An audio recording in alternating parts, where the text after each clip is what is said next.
And welcome to the JAMEEL RAWLS show. And tonight we're going to go over the secrets of the Cold War, the war that never heated up.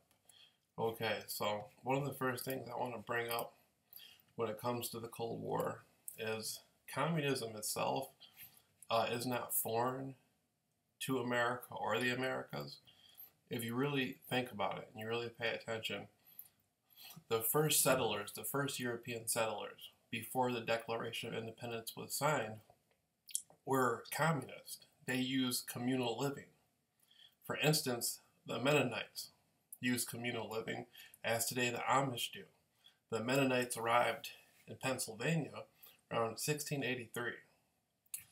The Mennonites also found that the American Indian tribes, the indigenous Native American tribes, also used communal living, as well as during the slave trade. Upon reaching Africa, they found that people in the West Congo had a habit of communal living. So communal living itself is not foreign to the United States of America. Now, capitalism comes out of the creation and the formation of equal rights, freedom, free trade, free enterprise, entrepreneurism, and we're going to get into economics, capitalist versus Soviet economics. And one of the things I want to impress upon people is the film industry had a big role in promoting both communism and capitalism. There was a television show called The Brady Bunch, and within this television show, you could see capitalist ideals being promoted. The main focus of the Brady Bunch show was to project to the rest of the world how beautiful and how wonderful the United States of America through capitalism was. Everybody was happy. Everybody was eating, smiling, even though the Brady Bunch had one bathroom with all those people in the house. Still, the family appeared to not be struggling for anything. And it was really a show to show the rest of the world how good America was doing. So Hollywood produced a lot of television shows and a lot of movies like that to project the American idealism out to the rest of the world. And so you had other shows, for instance, like The Partridge Family. You can look at shows like Happy Days, a 70s show. Even African American sitcoms like with What's Happening with Rerun promoted the ideal that everything was well in the West. That capitalism was a wonderful thing and it worked. It was the best model that a foreign country should pick. If you had a choice, if you consider yourself to be struggling for identity, if you were a third world country and you were struggling for identity, if you were watching Western films, you would have a good chance of picking a capitalist model for your household or your country.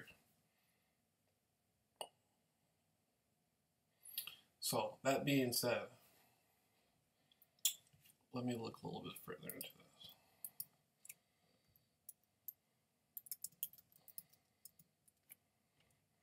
That's very interesting. The Brady Bunch had AstroTurf.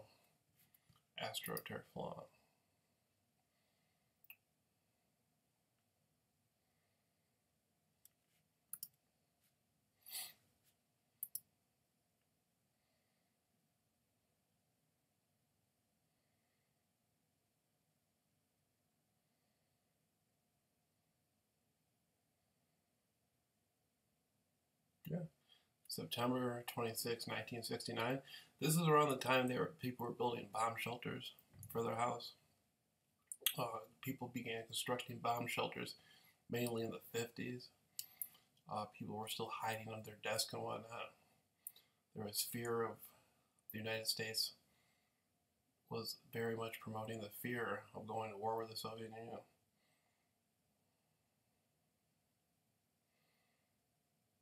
So television shows like this played a big part in international politics.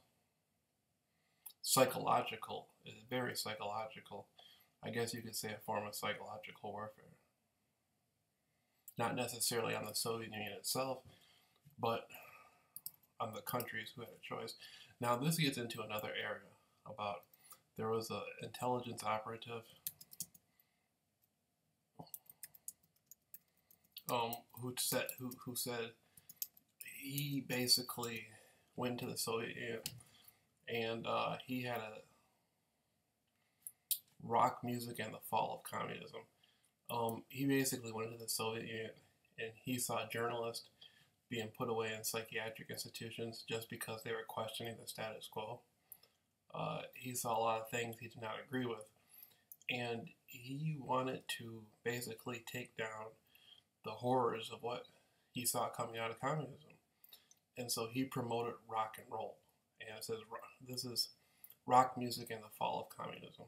Rock music played a role in subverting the political order of the Soviet Union at its satellites. The attraction of the unique form of music served to undermine Soviet authority by humanizing the West, helped alienate a generation from the political system, and sparked a youth revolution.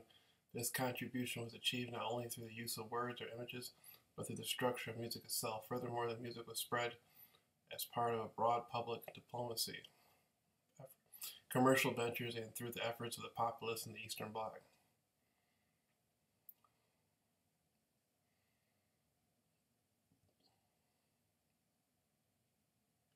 So promoting rock music was a way, just like we talk about the Brady Bunch as a television show promoting capitalism, bringing rock bands into the Soviet Union was a way intelligence operatives fought communism.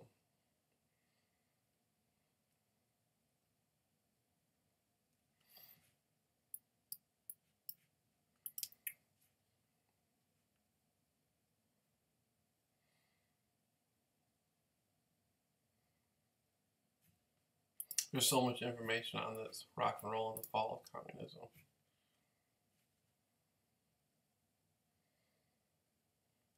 And the Brady Bunch aired up until 74.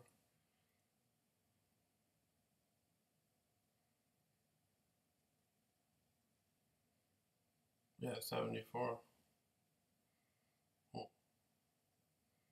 And that is the secrets of the Cold War on the JAMEEL RAWLS show.